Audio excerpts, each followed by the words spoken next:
જામનગરના ઠેબા ચોકડી નજીક ફેક્ટરીમાં આગ લાગી। જય ચાવંડ ટિમ્બર નામની ફેક્ટરીમાં ભીષણ આગ લાગી।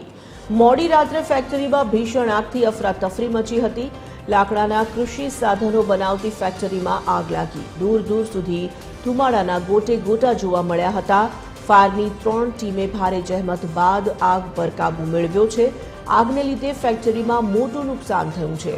આવી શક્યતા પણ વ્યક્ત કરાઈ રહી છે। ફેક્ટરીમાં આગ લાગવાનું કારણ હજુ પણ અકબંધ છે। સદનસીબે દુર્ઘટનામાં કોઈ જાનહાનિના સમાચાર નથી।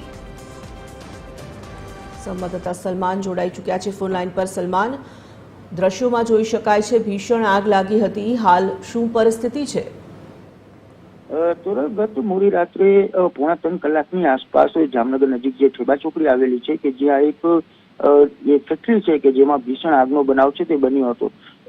લાકડાના જે કૃષિ સાધનો બનાવતી આ ફેક્ટરી હતી અને તેમાં એકાએક જે રીતે વિકરાળ આગ છે તેને સ્વરૂપ છે તે ધારણ કર્યું હતું અને જેને પગલે જે રીતે મહાનગરપાલિકાની ફાયર ફાઈટરો 3 જેટલી ફાયર ફાઈટરો છે કે તેઓ યુદ્ધના ધોરણે બનાવ સ્થળે પહોંચી હતી અને પાણીનો મારો ચલાવી આગને કાબુમાં છે તે લેવામાં આવી હતી।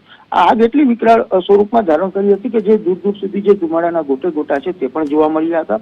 આગ કયા પ્રકારે લાગી છે, કયા કારણોસર લાગી છે તે હજુ કારણો છે તે અકબંધ છે, પરંતુ સદનસીબે આ દુર્ઘટનામાં કોઈ જાનહાનિ છે તે થઈ નથી। જી તોરલ, ધન્યવાદ।